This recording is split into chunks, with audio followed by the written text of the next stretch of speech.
Hello बच्चों, स्थिर वैद्युतिकी की लेक्चर सीरीज में आज हम बात करने वाले हैं वैद्युत विद्युत की निरक्षीय रेखा पर स्थित वैद्युत क्षेत्र की तीव्रता। ध्यान रहे, इससे पहले वाले वीडियो में हम लोगों ने अक्षीय रेखा पर स्थित वैद्युत क्षेत्र की तीव्रता के बारे में बात की थी। तो चलिए इस वीडियो में हम निरक्षीय रेखा में बात करेंगे। चलिए वीडियो शुरू करते हैं।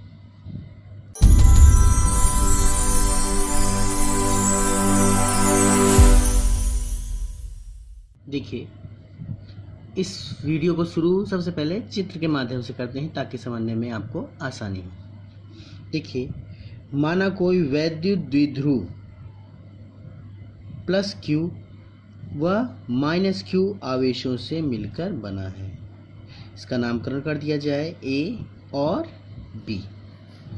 इसके निरक्षीय अर्थात लंब अर्धक यानी कि इसके केंद्र से होकर एक रेखा खींचते हैं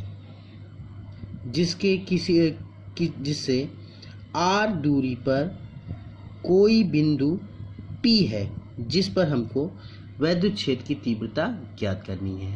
फिर से देखिए, माना कोई वैद्युत द्विध्रुव आवेश है, वैद्युत द्विध्रुव माइनस Q व प्लस Q आवेशों से मिलकर बना है। इनके बीच की दूरी 2L है।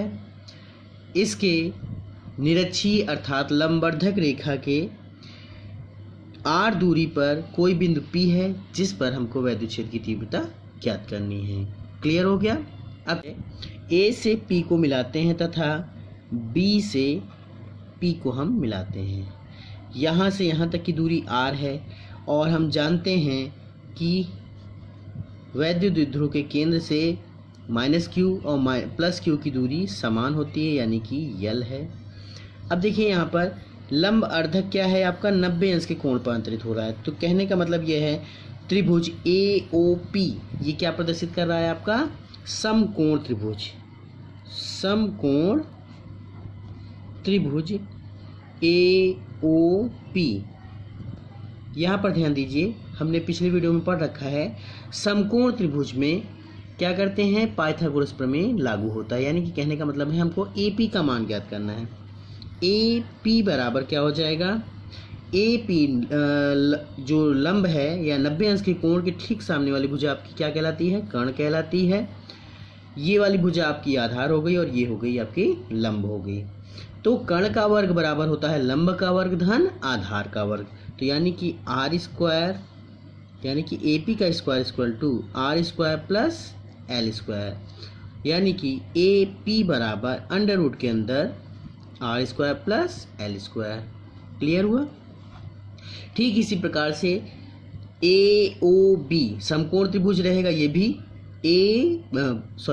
POB त्रिभुज समकोण त्रिभुज POB में देखिए, यहाँ पर भी दूरी कितनी है, लंब कितना है R और आधार कितना है L। इसका मान हमको ज्ञात करना है। इसका भी मान इसी प्रकार क्या हो जाएगा, BP equal to under root के अंदर R square plus L square. Clear हो गया? यहाँ पर R square plus L square और इसका मान हो गया R square plus L square. ठीक है, एक बार फिर से देख लिया जाए।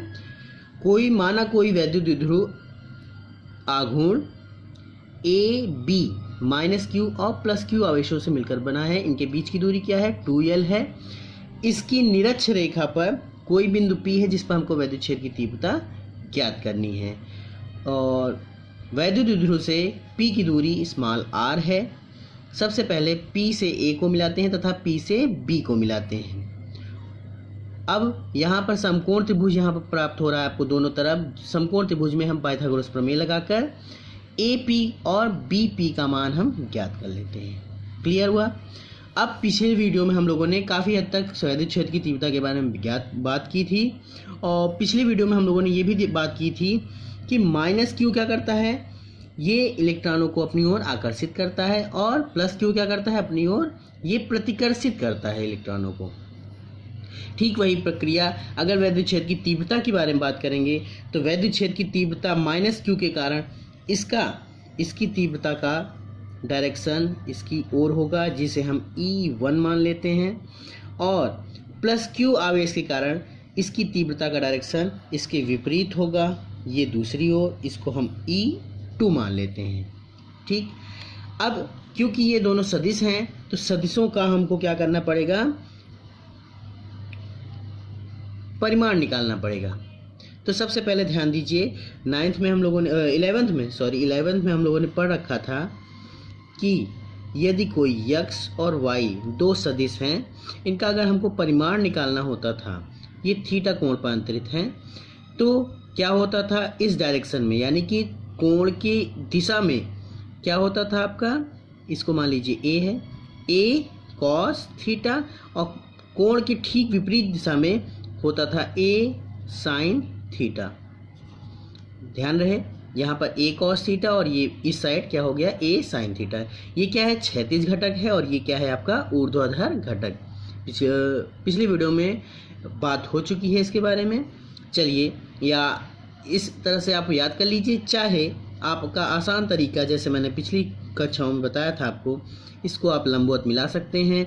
थीटा कोण की वजह से हमको इसका और इसकी ही आवश्यकता है, इसकी आवश्यकता नहीं है।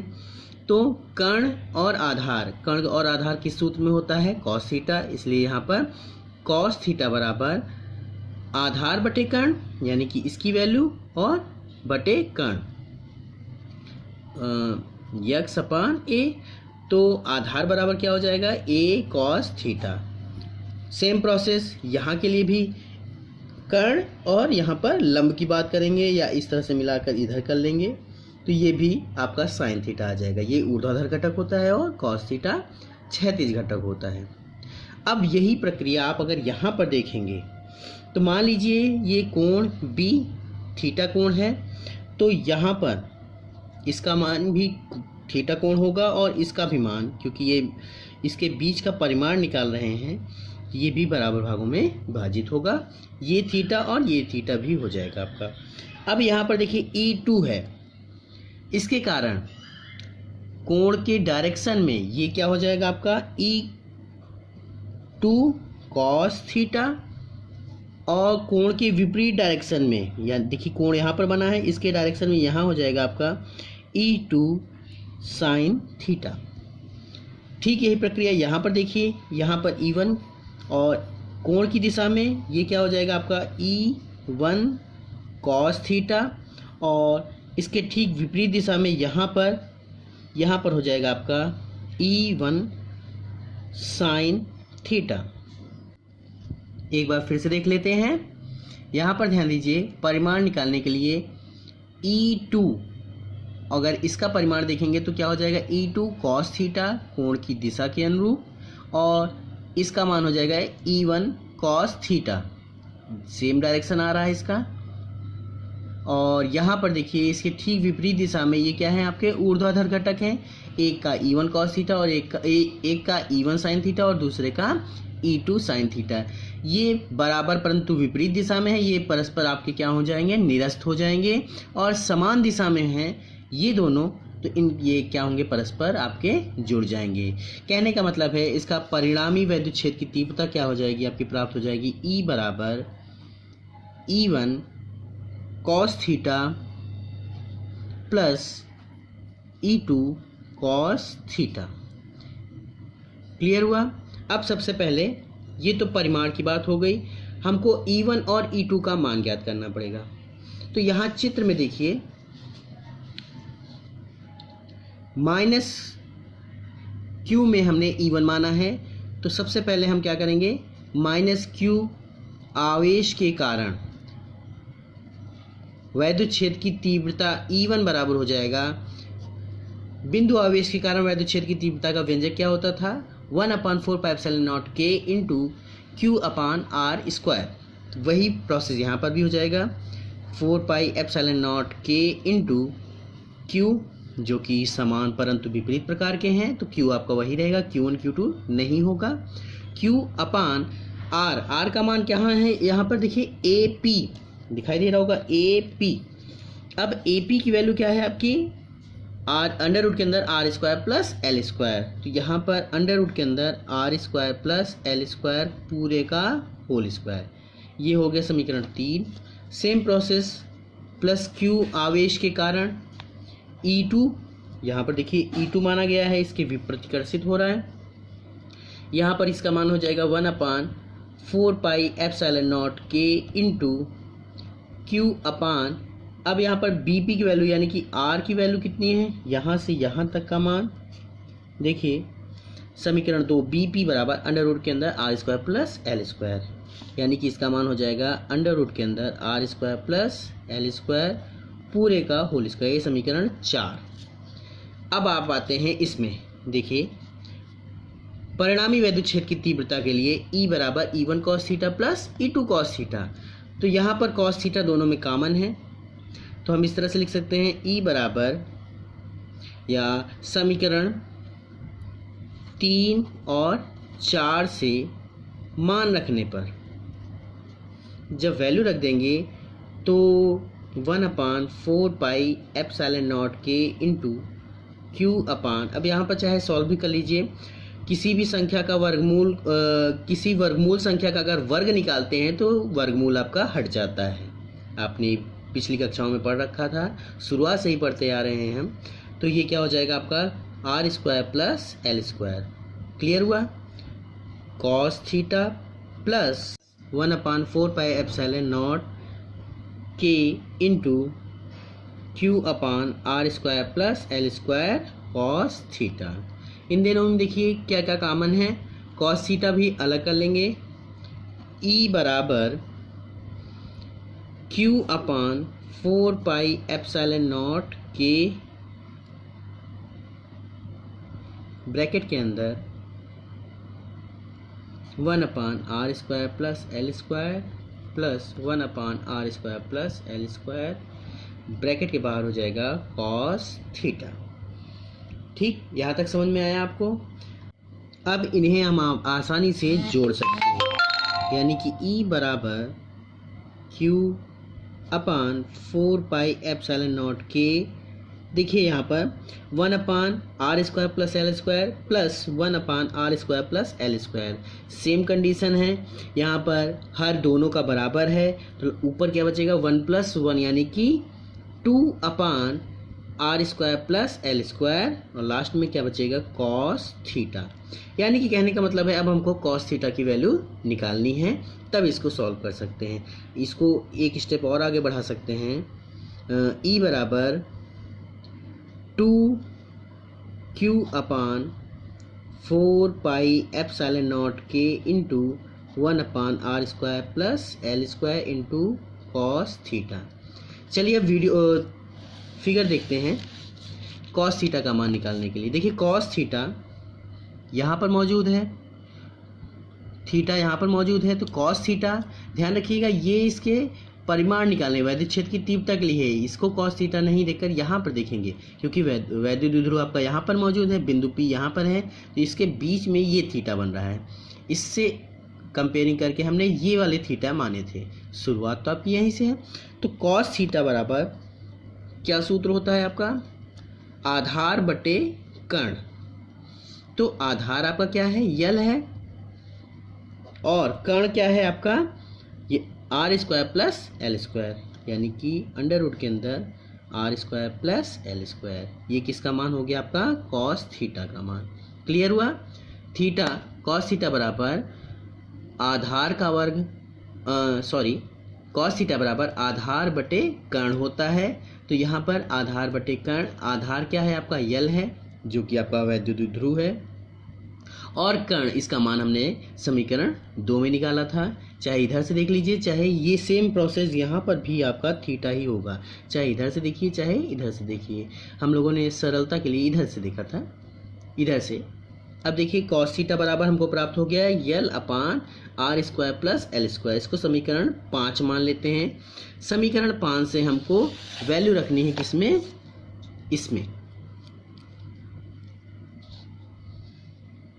समीकरण 5 से क्या हो जाएगा E equal to 2Q upon 4πε0 k into 1/R square plus L square into cos theta की वैल्यू क्या थी यल अपान अंडर रूट के अंदर R square plus L square.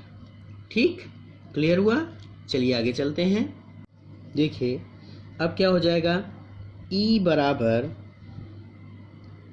2q/4πε0 k into 1/r² plus L square into L upon, इसको हम लिख सकते हैं r² प्लस एल स्क्वायर पूरे की घात 1/2। ठीक, वर्गमूल को हम पूरे की घात 1/2 लिख सकते हैं और यहाँ पर इसकी घात 1 होगी। अब हम जानते हैं कि समान पदों का आपस में गुणा होता है और गुणा में घातें जुड़ती हैं। यहाँ बीच में इंटू का चिन्ह है तो अंश का अंश में और हर का हर में गुणा होगा और गुणा में घातें जुड़ती हैं तथा समान पदों का आपस में गुणा होता है। और चलिए आगे बढ़ते हैं फिर। ई बराबर 2q, इसको यल आप साथ में लिख दीजिए, अपान 4πε0 k इंटू 1/, यल हमने यहाँ पर लिख दिया है, इसको क्या करेंगे, गुणा में घातें जुड़ जाएंगी, समान पद हैं, r² प्लस एल स्क्वायर अंदर और गुणा में घातें 1 + 1/2 यानी कि क्या हो जाएगा 3/2। क्लियर हुआ यहाँ तक? अब हम जानते हैं कि p बराबर 2ql, हम यहाँ पर क्या करेंगे, p की वैल्यू रख देंगे। p बराबर क्या होता है, वैद्युत द्विध्रुव आघूर्ण का सूत्र है p बराबर 2ql। तो क्या प्राप्त होगा, E बराबर p/4πε0 k into 1/r² plus L square की पावर 3/2। अब यहाँ पर जैसे हमने पिछले वीडियो में देखा था कि क्योंकि L is less than and less than r, अर्थात r² की तुलना में यल स्क्वायर का मान हम क्या करेंगे, निगलेक्ट कर देंगे या नगण्य मानेंगे, इसको हम छोड़ सकते हैं। तो ये वैल्यू हम क्या करेंगे, इसकी छोड़ देंगे। अगर आपको इसके बारे में नहीं पता है तो आप पिछले वीडियो में देखिए, हमने इसके बारे में विस्तृत चर्चा की थी। चलिए आगे बढ़ते हैं। ई बराबर p/4πε0 k into, same process, क्योंकि यल r की तुलना में अत्यंत सूक्ष्म है तो यल स्क्वायर का मान और छोटा हो जाएगा r² की तुलना में, तो ये हम इसकी वैल्यू छोड़ देंगे, इसको नगण्य मानते हैं। तो r² की पावर 3/2, यहाँ पर क्या हो जाएगा, E बराबर 1/4πε0 k, जो p यहाँ पर था इसको हम इधर लिख देंगे, p/, ध्यान दीजिएगा जब भी इस अवस्था में आता है r² की पावर 3/2, यानी कि इसका मतलब है अंदर आपका जाएगा r² इंटू 3/2, 2 से 2 कैंसिल हो गया, बचा क्या आपका r3, तो यहाँ पर आ जाएगा आपका r3। ये आपका निरक्षीय स्थिति में सूत्र प्राप्त हो गया। वहाँ पर क्या प्राप्त हुआ था आपका 2p/r3, यहाँ पर p/r3। निर्वात या वायु में k का मान क्या होता है आपका 1 होता है, तो सूत्र क्या बन जाएगा इसका, E बराबर 1/4πε0 k, सॉरी k का मान 1 रख दिया गया है, 1/4πε0 इंटू p/r3। ये निर्वात की अवस्था हो गई और ये वाला आपका कैपिटल K परावर्तनांक वाले माध्यम में। आशा करता हूँ वीडियो आपको समझ में आया होगा।